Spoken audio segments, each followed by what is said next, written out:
Good morning students. अब हम अपने यूनिट फर्स्ट का सबसे लास्ट टॉपिक लेके चल रहे हैं, जो है अधिगम का स्थानांतरण यानी ट्रांसफर ऑफ लर्निंग। इसका अर्थ जानेंगे कि अधिगम का स्थानांतरण होता क्या है, किस तरह से अधिगम एक कार्य में, जब हम एक कार्य को करते हैं उसमें अधिगम प्राप्त करते हैं, तो वही अधिगम हमारे दूसरे कार्य करने में किस प्रकार से सहायक होता है। इस टॉपिक में हम ये जानेंगे कि वो अधिगम का स्थानांतरण किस प्रकार से होता है। इसका अर्थ देखते हैं। सबसे पहले हम, जब एक कार्य का सीखना दूसरे कार्य को सीखने में लाभ व हानि पहुंचाता है तो उसको अधिगम का स्थानांतरण कहते हैं। यानी कि जब आपने कोई एक कार्य सीख लिया हो, उसके संबंध में जब आपने अधिगम कर लिया हो और वह कार्य जो है आपकी कुछ नया सीखने में सहायक हो रहा है, तो जब इस स्थिति को अधिगम का स्थानांतरण बोलते हैं। सिंपल सी बात है, जब आप बचपन में साइकिल चलाना सीखते हैं और वह साइकिल चलाना आपको जब आ जाती है, तो जब बड़े होकर आप वही बैलेंसिंग जो आपको सीखते हैं आप वो चीज़, तो वही बैलेंसिंग जो है आपको मोटरसाइकिल चलाने में भी सहायक होती है। तो आप उनमें से उन स्थितियों का चयन कर लेते हैं जिसमें आप ऑलरेडी अधिगम कर चुके होते हैं, जिसमें आप ऑलरेडी आप जो है आप सक्षम होते हैं। उन स्थितियों का चयन करके जब आप दूसरी स्थितियों में उन्हीं चीज़ों को लगाते हैं, तो वहाँ पे अधिगम का स्थानांतरण हो जाता है। ज़रूरी नहीं है कि हर स्थितियाँ ऐसी हो कि जिसमें अधिगम का स्थानांतरण हो। कभी कभी अधिगम का आपका पूर्व का सीखा हुआ ज्ञान नए ज्ञान को सीखने में बाधित करता है। जैसे कि किसी बच्चे को अगर आप हिंदी में गिनती सिखाएं, तो वहाँ वो जो गिनती है वो उसको हिंदी में आने आती है, और लेकिन जब आप उस बच्चे को आप अंग्रेजी में गिनती सिखाएंगे तो कहीं ना कहीं वो हिंदी का ज्ञान जो है वो उसको बाधित करेगा। तो अर्थ स्पष्ट करते हुए हम 3 चीजें देखते हैं इसके अंदर।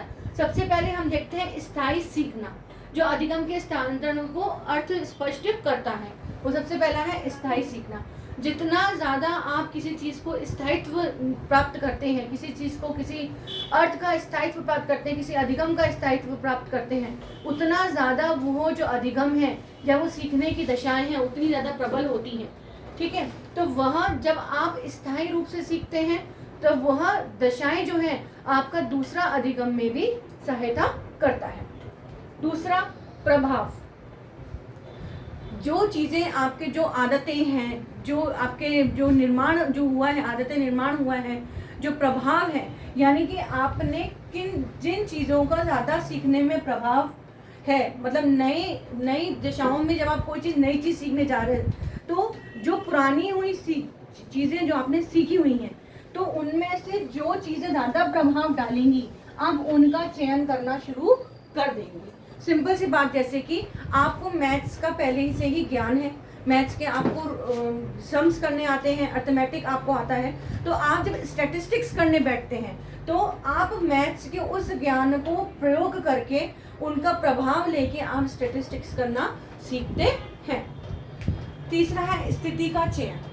आप उन स्थितियों का चयन करते हैं। आप स्थिति का जो चयन करने का अर्थ यहाँ पे है कि आप उन स्थिति का चयन करते हैं जहाँ आप जैसे कि आप किसी चीज़ में प्रशिक्षण प्राप्त किया हो आपने किसी चीज़ में, और आपने वो प्रशिक्षण प्राप्त करके आप उसमें बहुत ज़्यादा क्वालिफाई हो चुके हैं, तो जब आप नई चीज़ सीखने जाते हैं और उन स्थितियों को दोनों में समरूपता पाते हैं, यानी कि जो पूर्व का सीखा हुआ ज्ञान जो है और जो नवीन ज्ञान है दोनों में समरूपता पाते हैं, तो वहाँ पे आप उन स्थितियों का चयन करते चले जाते हैं जिसमें आप ऑलरेडी निपुण हो। तो यहाँ पे ये चीज़ होती है अधिगम का स्थानांतरण। जब पूर्व में सीखे हुए ज्ञान को हम नवीन ज्ञान से जोड़ते हैं और हम उसको नवीन ज्ञान को प्राप्त करते हैं। नवीन ज्ञान हासिल करने में, नवीन कोई भी नई चीज़ सीखने में आपका जब सहायक हो जाता है आपका पूर्व ज्ञान, तो उसको अधिगम का स्थानांतरण बोलते हैं। इसलिए लेसन प्लान में हमारा एक कॉलम ये भी आता है पूर्व ज्ञान,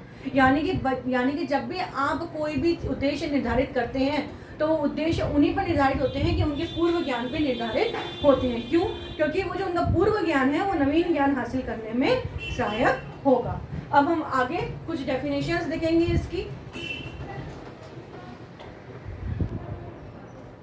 तो हम परिभाषा देते हैं कॉल्सनिक की कि एक परिस्थिति में प्राप्त ज्ञान, आदत, निपुणता, अभियोगिता का दूसरे परिस्थिति में प्रयोग करना ही अधिगम का स्थानांतरण है। यानी कि जब आप एक परिस्थिति में जो ज्ञान या आदत का निर्माण करते हैं, निपुणता हासिल करते हैं, और उस ज्ञान, निपुणता, आदत निर्माण का या कह लें प्रशिक्षण का आप जब दूसरी परिस्थिति में उपयोग करते हैं तो उसे हम अधिगम का स्थानांतरण कहते हैं। इसकी तरह से हम एक और परिभाषा देख लेते हैं।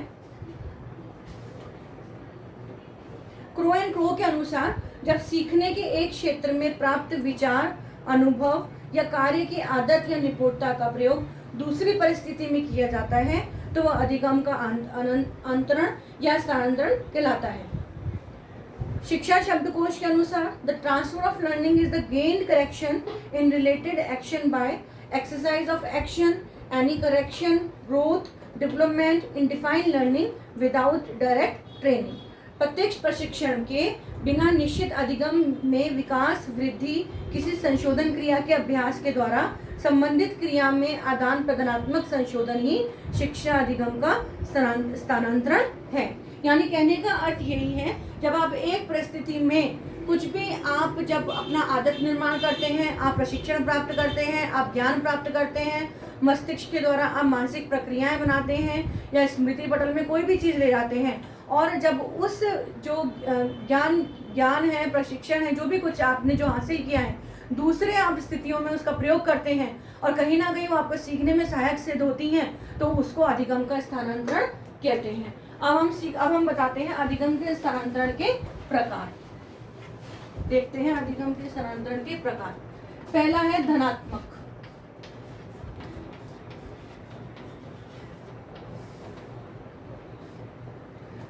धनात्मक अधिगम का स्थानांतरण, नाम से पता चल रहा है धनात्मक। जब आपके सीखे हुए ज्ञान जो है आपका नवीन ज्ञान प्राप्त करने में सहायक होता है तो वो अधिगम का स्थानांतरण होता है, वह होता है धनात्मक अधिगम का स्थानांतरण। यानी कि जब आपने कोई चीज़ पहले से सीखी हो, जैसे कि गणित, मैंने आपको पहले भी बताया, जैसे गणित का आपको ज्ञान हो और आपको यदि सांख्यिकी यानी कि स्टेटिस्टिक्स आपको कोई करवाए या आप स्टेटिस्टिक्स का ज्ञान हासिल करने में आप ज्ञान हासिल कर रहे हो तो आपको कहीं ना कहीं वो गणित जो है वो सहायक होगा। या फिर आपको पहले से ही साइकिल चलानी आती हो और आप नवीन ज्ञान, आप मोटरसाइकिल यानी कि प्रैक्टिकल की बात कर रहे हैं, मोटरसाइकिल चलाना सीख रहे हो, तो यहाँ पे आपके सीखने की जो पहले की दशाएं थी वो आपकी नई सीखने की नई दशाओं में सहायक सिद्ध हो रही है, तो ये है धनात्मक। दूसरा है ऋणात्मक।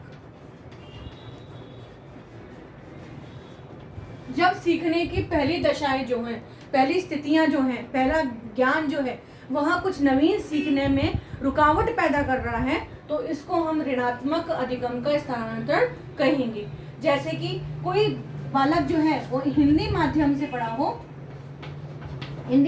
पढ़ा हो और आगामी जब वो अपने आगामी जब शिक्षा के लिए अंग्रेजी माध्यम को अपनाए या अंग्रेजी की उसको शब्दावली मिले तो कहीं ना कहीं जो हिंदी की जो है या इसका जो ज्ञान है वह कहीं ना कहीं इसमें बाधक बनेगा, तो इसे बोलते हैं ऋणात्मक अधिगम। तो अधिगम का स्थानांतरण, जब पूर्व का सीखा हुआ ज्ञान नवीन ज्ञान में कहीं ना कहीं, पूर्व का सीखा हुआ ज्ञान नवीन ज्ञान में कहीं ना कहीं रुकावट पैदा करता है तो उसको ऋणात्मक अधिगम बोलते हैं। दूसरा है शून्यात्मक अधिगम। इस अधिगम के स्थानांतरण में ना तो रुकावट पैदा होगा ना वो सहायक सिद्ध होगी, यानी कहीं ना कहीं वो यानी कि जो पहले का सीखा हुआ ज्ञान की स्थितियां थी वो नवीन ज्ञान की स्थितियों से बिल्कुल भी मेल नहीं खा रहा है। जैसे हमने पहले पढ़ा था कि स्थिति का चयन है, प्रभाव है, हमने जब अर्थ समझा था कि स्थिति का चयन है, प्रभाव है, सीखने की स्थिरता है, तो यानी यहाँ पे जब पहले का जो ज्ञान आपने हासिल किया है और नवीन ज्ञान में कोई भी चीज़ समानता नहीं मिल रही है, कोई भी स्थितियाँ नहीं मिल रही हैं, तो यहाँ पे जो अधिगम का स्थानांतरण होगा वो शून्यात्मक होगा। ना यहाँ पे अधिगम का स्थानांतरण होगा, ना ऐसा होगा कि वो चीज़ आपको रुकावट भी पैदा करे, बल्कि वह बिल्कुल भी नहीं होगा। तो ये 3 प्रकार थे अधिगम का स्थानांतरण के। पहला था धनात्मक अधिगम का स्थानांतरण, दूसरा है ऋणात्मक अधिगम का स्थानांतरण, तीसरा है शून्यात्मक अधिगम का स्थानांतरण। अब अपनी नेक्स्ट क्लास में हम अधिगम के स्थानांतरण के सिद्धांत पढ़ेंगे। Thank you.